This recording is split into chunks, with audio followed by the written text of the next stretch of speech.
আজকে তোমাদের ক্লাস 7-এর জন্য ইতিহাস বইয়ের যে বিভিন্ন প্রশ্ন উত্তর রয়েছে সেখান থেকে আমরা আলোচনা করার চেষ্টা করছি যাতে তোমাদের ভালো হয়। এবং আজকের যে অধ্যায়টা নিয়ে মূলত আলোচনা করা হবে সেটা হচ্ছে তোমাদের 4 নম্বর যে অধ্যায় রয়েছে সেই 4 নম্বর অধ্যায়ের যে প্রশ্ন উত্তরগুলো রয়েছে সেই প্রশ্ন উত্তর অর্থাৎ চতুর্থ অধ্যায় দিল্লি সুলতানি তুর্ক আফগান শাসন। তাহলে এই অধ্যায় থেকে যে সমস্ত শর্ট প্রশ্নগুলো রয়েছে সেই শর্ট প্রশ্নগুলো তোমাদের এইখানে আমি কিছুটা সমাধান করার চেষ্টা করেছি এবং অন্যান্য কিছু প্রশ্ন সংক্ষেপে যেগুলো রয়েছে সেগুলো। তাহলে এখান থেকে দেখে নিই আমরা একটা একটা প্রশ্নের উত্তর।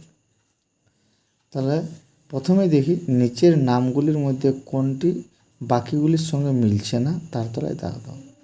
তাহলে ক নম্বরে ইলতুৎমিশ, রাজিয়া, ইবন বতুতা, বলবন। তাহলে আমরা দাগ দিয়ে দিয়েছি ইবন বতুতা, মানে এইটি হচ্ছে উত্তর। এবং তারপর রয়েছে তাবরহিন, সুনাম, সামানা, ঝিলাম। তাহলে উত্তর হবে ঝিলাম। তারপর রয়েছে দেখুন গ নম্বরে খরাজ, খামস, জিজিয়া, আমির, জাকাত। তাহলে উত্তর হবে আমির। তারপরে ঘ নম্বর রয়েছে আহমেদনগর, বিজাপুর, গোলকুন্ডা, পাঞ্জাব, বিদর। তার উত্তর হবে পাঞ্জাব। বারবসা, মামুদগাঁওয়ান, পেজ আর নুনিজ। তাহলে উত্তর হবে মামুদগাঁওয়ান। তাহলে একের যে ক খ গ ঘ ঙ যেগুলো উত্তর হবে সেগুলো তলায় দাগ দেওয়া হয়েছে।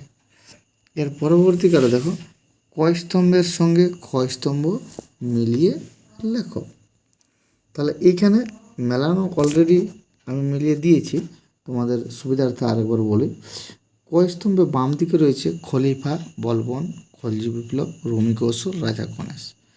এবং খ স্তম্ভে রয়েছে বাংলা, দুর্বাস, বাবর, তুর্কানি, চেহেলগানি, আর শেষে রয়েছে ইলবারি তুর্কি অভিজাতদের ক্ষমতার অবসান।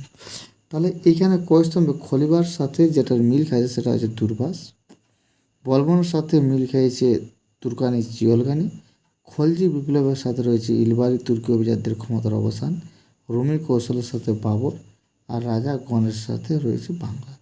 তাহলে এইভাবে ক স্তম্ভের সাথে খ স্তম্ভকে মেলানো হয়েছে। এরপর আমরা পরের ধাপে দেখি সংক্ষেপে 30 থেকে 50 শব্দের মধ্যে উত্তর দাও।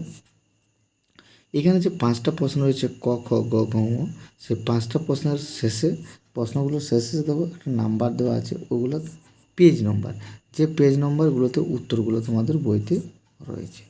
তাহলে প্রথমে দিল্লি সুলতানদের কখন খলিফাদের অনুমোদন দরকার হতো, এটা 43 প্লাস 44, মানে দুটো পাতাতে উত্তরটা রয়েছে, সেই জন্য 43 প্লাস 44 লিখে দিয়েছি। দেখি আমরা উত্তরটা একটু দেখে নিই কী লেখা আছে। 43 এবং 44 পাতায় লেখা আছে দিল্লি সুলতানদের কখন খলিফাদের অনুমোদন দরকার হতো। তাহলে আমরা চলে যাই, সেখানে গিয়ে দেখি। এই দেখো 3-এর ক দাগ দিয়ে দিয়েছি। উত্তরটা একটু বড় হবে কিন্তু তোমরা সংক্ষেপে লিখে নিও। লেখা আছে ত্রয়োদশ শতকে মুসলমানদের করতে ছিল বিশাল অঞ্চলে, একজন খলিফার পক্ষে সমস্ত অঞ্চল শাসন করা সম্ভব ছিল না, তাই খলিফার থেকে অনুমোদন নিয়ে নানা অঞ্চলে নানা ব্যক্তি শাসন করতেন। তেমনই ভারতবর্ষ বা হিন্দুস্তানের শাসক ছিলেন সুলতান, কিন্তু এমনিতে সুলতানরা খলিফাকে যে খুব মেনে চলতেন তা নয়, তবে মাঝে মধ্যে কে সুলতান হবে তা নিয়ে গোলমাল পাকিয়ে উঠত। ধরা যাক কোনো তুর্কি সেনাপতি অনেক অঞ্চল জয় করেছেন, সেই অঞ্চলটি তিনি নিজেই শাসন করতে চান, তখন ওই সেনাপতি খলিফার কাছে উপহার পাঠিয়ে সুলতান হওয়ার আর্জি জানাতেন। তার মানে খলিফার অনুমোদন অত্যন্ত সম্মান ছিল, সেই অনুমোদনকে বাকিরা নাকচ করতে পারত না। এবারে এখান থেকে আরও প্রশ্নটা অনেক উত্তর, এখানে খলিফার অনুমোদন আরও অনেক বিষয় লেখা আছে, কিন্তু এইদিকে শেষটাতে দেখো লেখা আছে 3-এর ক প্লাস চিহ্ন দিয়ে দিচ্ছি আমি। এইভাবে যখন শাসন অধিকার ন্যায্যতা নিয়ে প্রশ্ন উঠত তখন দিল্লির সুলতানরা খলিফার আনুগত্য স্বীকার করে তার অনুমোদন চাইতেন। তবে কাজের দিক থেকে দিল্লির সুলতানরা প্রায় চূড়ান্ত ক্ষমতার অধিকারী ছিলেন। মানে এইখানে অনুমোদন কখন চাওয়া হয়তো সেই বিষয়টা তোমরা বুঝে নিয়ে সংক্ষেপে মোটামুটি লেখার চেষ্টা করবে। এবার নেক্সট প্রশ্ন দেখো লেখা আছে সুলতান ইলতুৎমিশের সামনে প্রধান 3টি সমস্যা কী ছিল। তাহলে এইখানে দেখো পাতা নম্বর তোমাদের এটাতে রয়েছে 45 নম্বর পেজে। ইলতুৎমিশের সামনে তিনটা সমস্যা যদি বলা হয় ইলতুৎমিশের 1211 থেকে 36 খ্রিস্টাব্দ সময় দিল্লি সুলতানের সামনে প্রধান তিনটি সমস্যা ছিল। প্রথমত, কীভাবে সাম্রাজ্যের মধ্যে বিদ্রোহী শক্তিকে দমন করা যাবে, এটা প্রথমত। দ্বিতীয়ত, কীভাবে মধ্য এশিয়ার দুর্ধর্ষ মঙ্গল শক্তিকে মোকাবিলা করা যাবে। এবং তৃতীয়ত, কীভাবে সুলতানিতে একটি রাজবংশ তৈরি করা যাবে যাতে তার মৃত্যুর পর তার উত্তরাধিকারী গোলমাল ছাড়াই সিংহাসনে বসতে পারে। তাহলে এরকম ইলতুৎমিশের যে তিনটে সমস্যা, সেই তিনটে সমস্যা সমাধানের এই তিনটি সমস্যা কী ছিল সেগুলো তোমাদের আলোচনা করা রয়েছে। এখানে যে প্রশ্নটাতে পরিষ্কার উল্লেখ রয়েছে যে সুলতান ইলতুৎমিশের সামনে প্রধান তিনটি সমস্যা কী ছিল। তাহলে সেই প্রধান তিনটি সমস্যা তোমরা পরপর এখানে আলোচনা করা আছে, সেই তিনটে সমস্যা তোমরা এখানে বলতে পারো।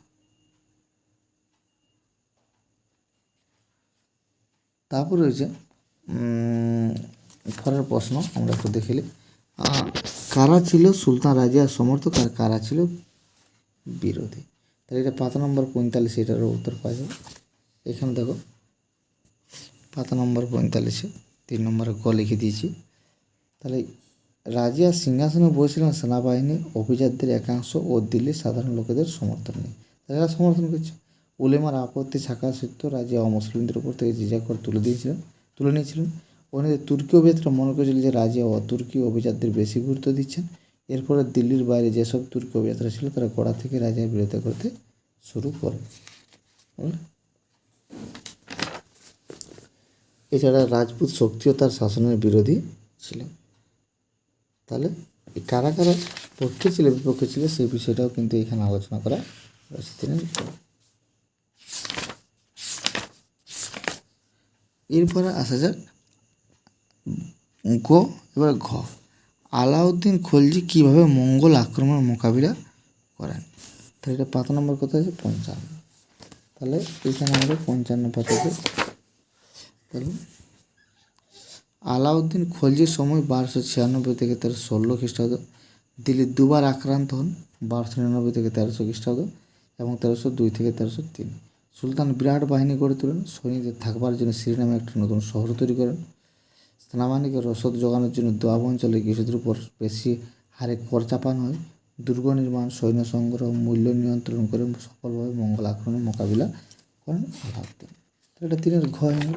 এবার আমাদের আরেকটি প্রশ্ন রয়েছে, ইলিয়াস শাহী ও হোসেন শাহী আমলে বাংলার সংস্কৃতির পরিচয় দাও। এটা 62 পেজে পাবো। তো 62 পেজে যাই আমরা, 58-62। এখানে লেখা আছে, ইলিয়াস শাহী এবং হোসেন শাহী আমলে বাংলার সংস্কৃতির উন্নয়ন হয়েছিল। এই সময় বাংলা ভাষা ও সাহিত্য, স্থাপত্য প্রভৃতি ক্ষেত্রে উন্নয়ন হয়। এই সময় সুলতান ছিলেন অন্য ধর্মমত বিষয়উদার। সুলতানদের ধর্মীয় উদারতা বাংলার সব ধরনের মানুষকে কাছাকাছি আসতে সাহায্য করেছিলেন। এই সময় বাংলায় শ্রী চৈতন্যর নেতৃত্বে ভক্তিবাদের প্রচার শুরু হয়। তাহলে এইভাবে আমাদের মোটামুটি এই প্রশ্নোত্তর যেগুলো রয়েছে সংক্ষেপে এবং মিলিয়ে লেখো কয়স্তমের সঙ্গে, এবং নিচের নামগুলির মধ্যে কোনটি বাক্যের সঙ্গে মিলছে না, অর্থাৎ 1, 2, 3 এগুলো আমরা মোটামুটি করলাম। আশা করি তোমাদের খুব কাজে লাগবে। এবার তোমরা একটু মিলিয়ে নেবে এবং ভালোভাবে পড়ে নেবে, তাহলে আরও আশা করি তোমরা ভালোভাবে উত্তর লিখতে পারবে। আজকে এই পর্যন্ত রইলাম এবং আমার ভিডিওটি দেখার জন্য ধন্যবাদ। এবং পরবর্তীকালে আমি আরও অন্যান্য যে অধ্যায় রয়েছে সেই অধ্যায়ের প্রশ্নোত্তর নিয়েও আলোচনা করব। ধন্যবাদ।